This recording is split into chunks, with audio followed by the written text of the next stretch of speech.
It's me, GhostCritic, and I'm here to share my opinions of the comic books I picked up on Wednesday. Now, there were some eagle-eyed viewers among you watching my video from Wednesday who'd noticed there were a couple of comics missing in action. And thank you for pointing this out to me, because I would never have realised otherwise. But there was no issue 31 of Batman.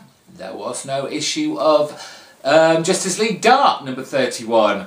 So I took myself over to the Twitters to find out what was going on and if this was happening to anyone else, or was I just making things up. And apparently, thank you Scott Grady, there was a printing hoo-ha hiccup that stopped the comics from being delivered to the UK, which means we'll be getting them a week later. So I may or may not I will be picking them up, reviewing them next week, depends how I feel. Fortunately, really, because I had a healthy stack of 6 comics to read anyway, and I think 2 more might have just pushed me over the edge.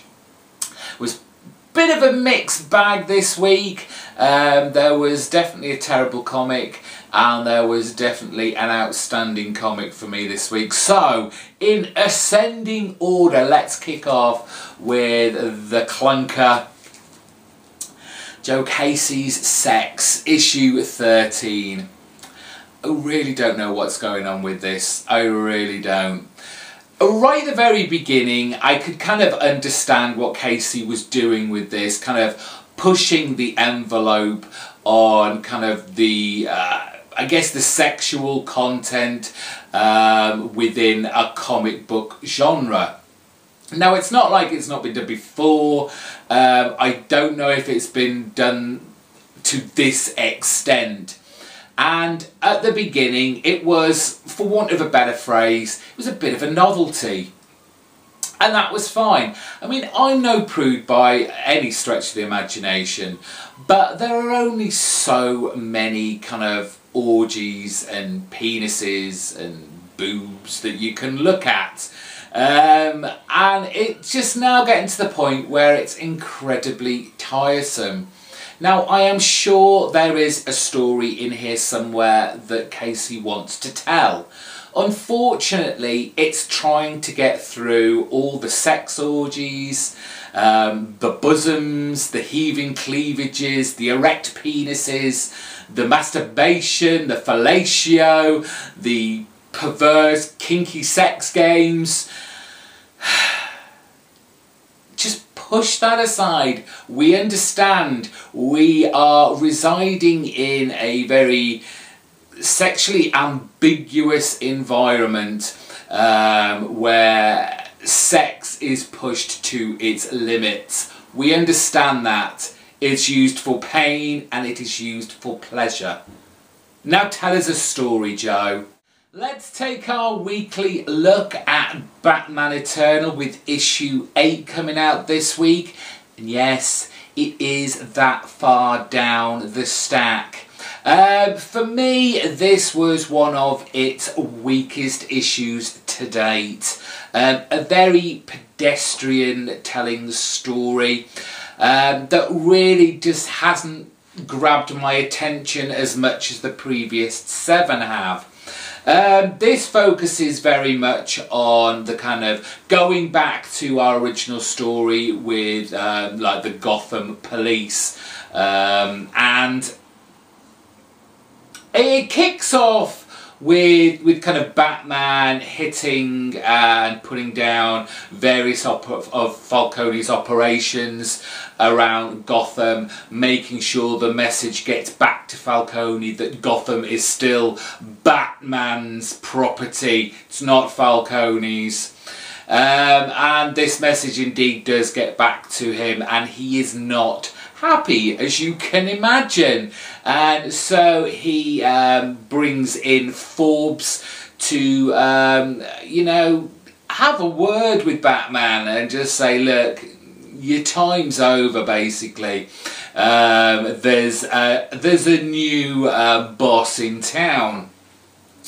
It's quite funny because I did mention on Joss Hayes' video for the last issue where we were talking about that kind of clunky scene where Forbes let Pig go, and I said that I was hoping that Snyder was going to bring in some sort of kind of, not so much a backlash, but a resistance within the Gotham police that kind of were like, look, Forbes, what's he doing? He's letting all these criminals go. And we see the start of that kind of thing here with Bullock and Bard out on the streets picking up some criminals that Batman has kind of left gift wrapped for them to pick up. However, as Bard says, you know, is there really a point? Forbes is letting these criminals go as soon as they kind of make it to the police department. Bullock is not impressed with this. He is certainly veering to the side of Batman, realising regardless of his vigilante status, Batman is doing a good job and helping out with all the current gang warfare that's going on. We kind of drop in with Stephanie Brown. We kind of go back 2 days earlier and she's still kind of on the run. She's been getting shot at. It's a brief, almost, I think it's 2 or 3 pages worth. That really doesn't say much apart from Mummy Dearest, Daddy Dearest are still out for Stephanie Brown, as she knows far too much, and are quite happy to see their, as far as I know, only daughter be killed on the side of the street. Nice. That again, there's a huge clunky scene in here for me. Forbes tries to be quite clever and uses the bat signal to entice Batman to the roof of kind of the GCPD. And I know, you know, that this is quite clearly a trap. Why Batman can't see this, I don't know. Because he just comes flying in and going, oh yes, me and James Gordon, we kind of had this relationship where, you know, he scratched my back and I'll scratch yours. I hope we can have the same kind of relationship. Really? Batman is not that stupid. He must already realise that Forbes is in league with kind of, and is basically the puppet of Falcone. But maybe he's just got too much on his plate at the moment. I'll try and give him that as an excuse. He is looking into why Falcone has come back from his exile, so to speak. He was residing in Hong Kong, so that means Batman is off to Hong Kong to find out what he was up to over there. The only thing that confused me, and I didn't know who exactly it was, Josh, help me out here. The lady scaling the building at the end, was that Catwoman or was that someone else? And what was she doing in Tokyo? A really kind of lacklustre issue for me. The artwork by Gillian March was a little bit of a treat for me. Again, with this kind of rotating list of artists. This was the first time I'd really seen a difference in previous art styles.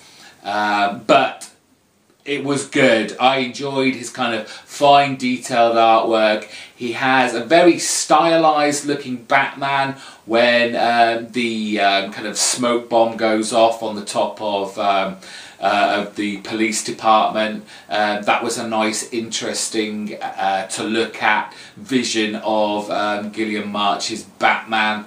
But overall, very pedestrian, very lacklustre. We move on to the first of my issue ones I picked up this week. That was Dynamite Entertainment's Dr. Spector, Master of the Occult.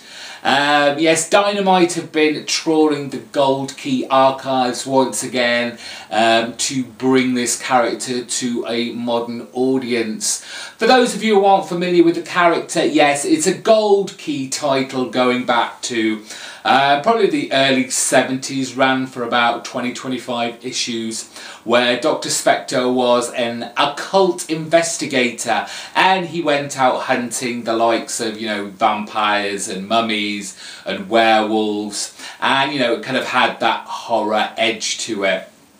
Dynamite have brought it bang up to date, modernised it. Dr. Spector is now a basically a TV celebrity. He still goes out and hunts all those kind of supernatural and occult creatures, but it's basically there for the viewing public's pleasure. And this is very much a setup issue, and this is why it's kind of so far down my pile, because I was kind of expecting a bit more from this and looked forward to it a lot. But yes, it's very much a setup issue. Introducing Dr. Spector, introducing his, or will be his, assistant. And we realise here that, you know, Dr. Spector, he's a bit of a knob. Sorry, this not. He is very kind of self-involved. He doesn't really care about anyone else. One of his kind of co-workers, one of his fellow friends, even to the point of gets killed within this issue, and it doesn't seem to affect him in the slightest.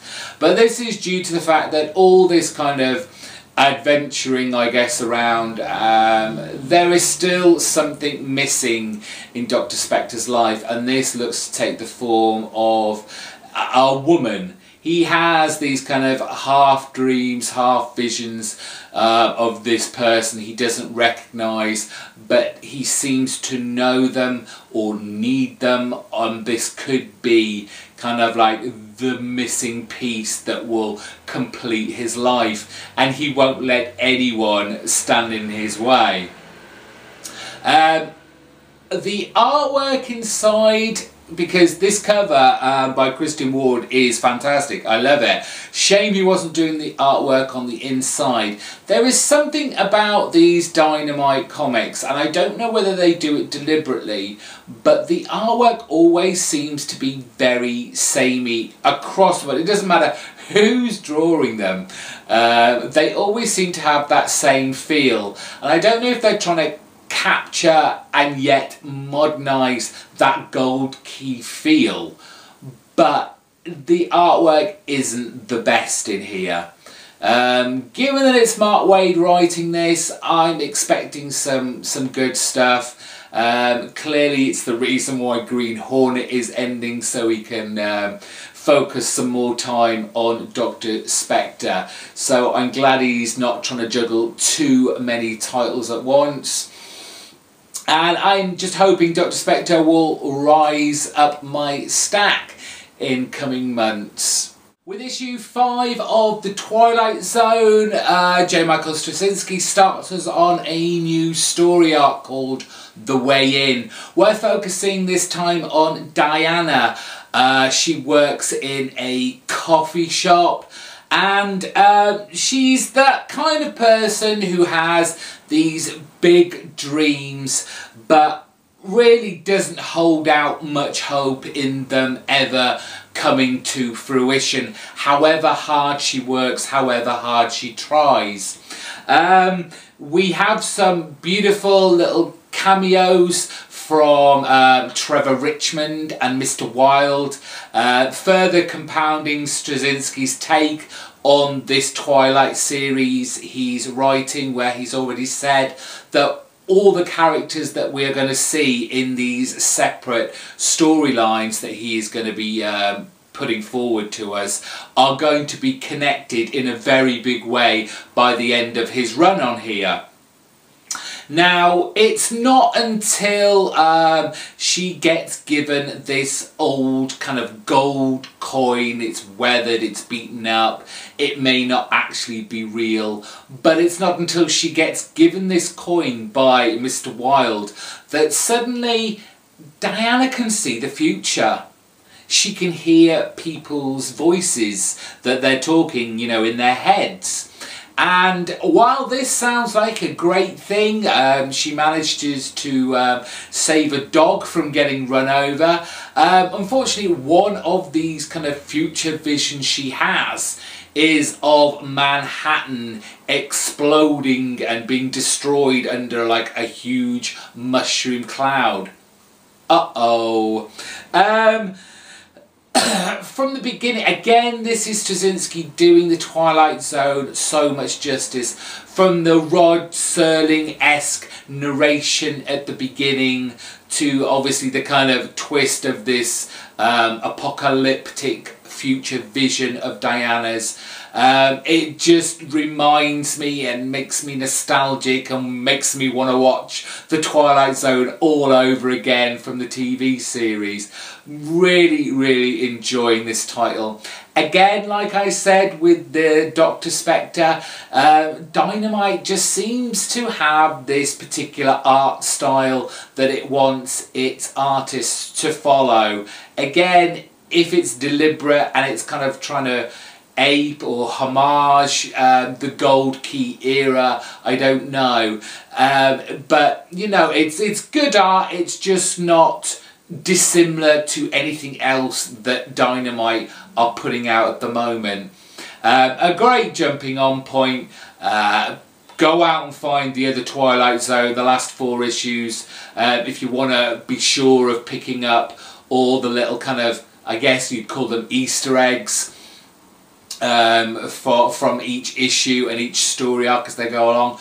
Do it. You will really, really enjoy this if you're a fan of the TV show. Penultimate issue on my stack this week was Warren Ellis's new comic, Trees. No, there's no branches here, there's no big trunks, but there are huge alien pillars. We are residing in a world 10 years later after what we think, we don't know for sure right now, is an alien invasion. Only this time the aliens haven't descended from space. They've actually ascended from the very ground we walk upon. All across the world, these huge pillars have emerged, spewing forth this kind of toxic chemical waste that has devastated cities and populations across the world.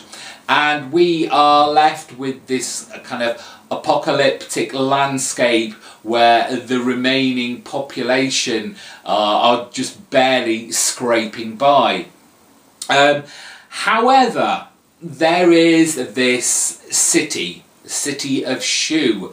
It's kind of, I think it's called the Cultural Zone, and this is an area where life is teeming, it's colourful, it's vibrant, and this is where one of our characters, TM, is going to live. He has been living in some sort of small kind of country village, and now is coming to like the big city, so to speak, where, you know, the big lights and everything looks amazing. This is very much a kind of global book, because we kind of begin in America, we move to what I presume is an Asian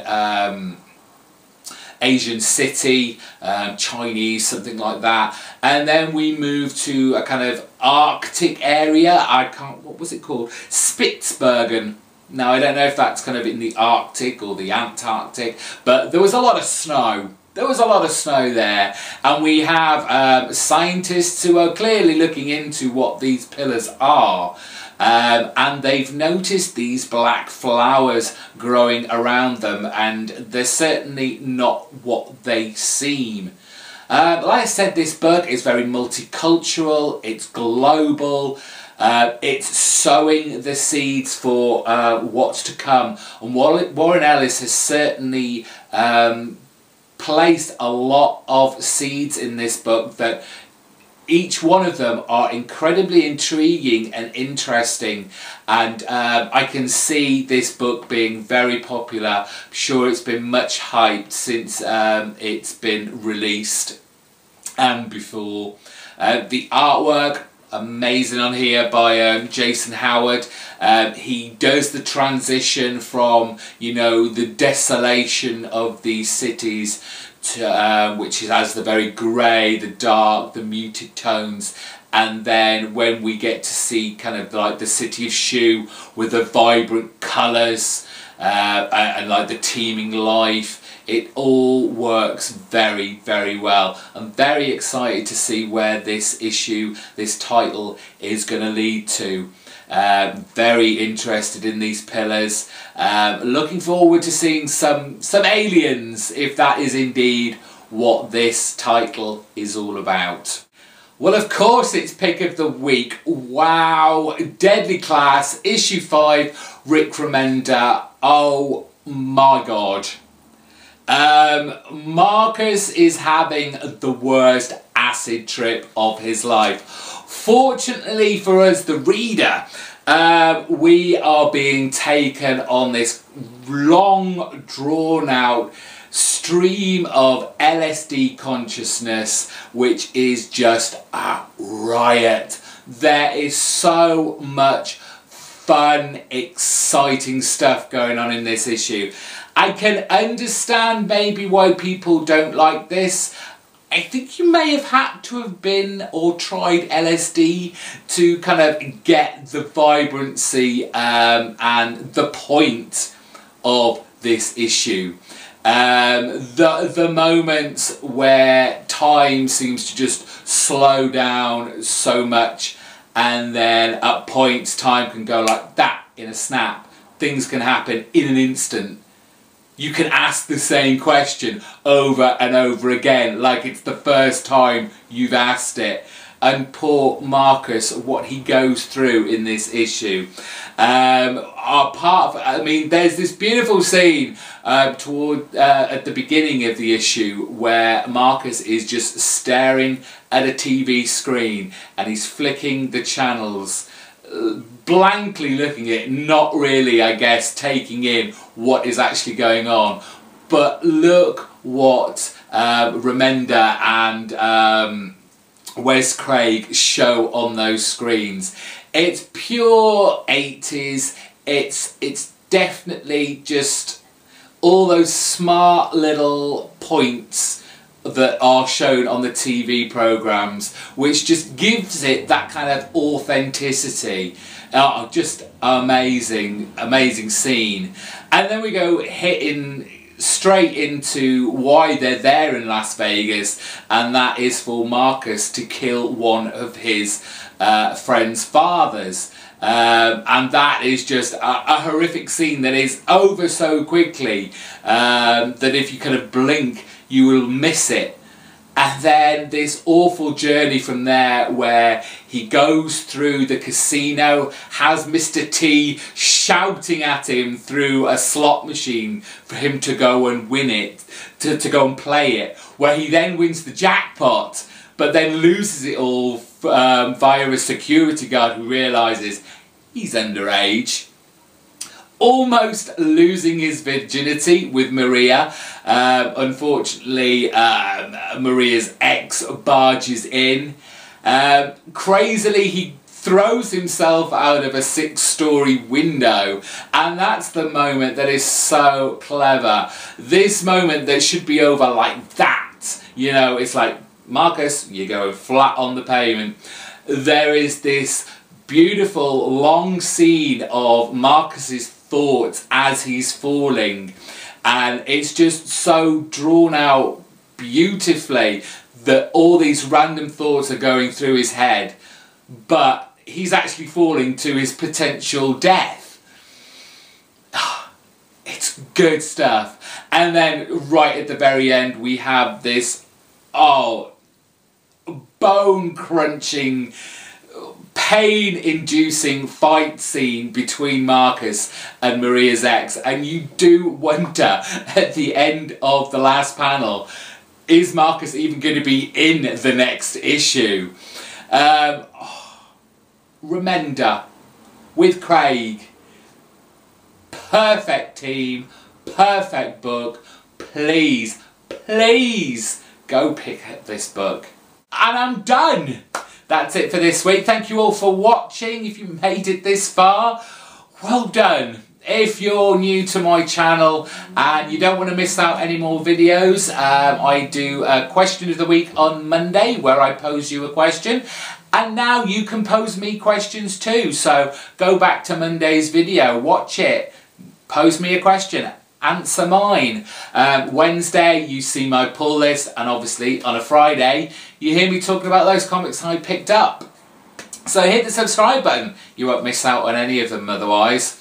Give it a big thumbs up. We like my videos being thumbed up, it shows me that you love me. And comments are always welcome in the section below. Again, thank you all for watching. Thank you for all those people that have been subscribing to me of late. Much appreciated. I hope you stick around for a long time. Until next week, have a great weekend. I hope you enjoyed your books this week as much as I mostly enjoyed mine. Bye bye.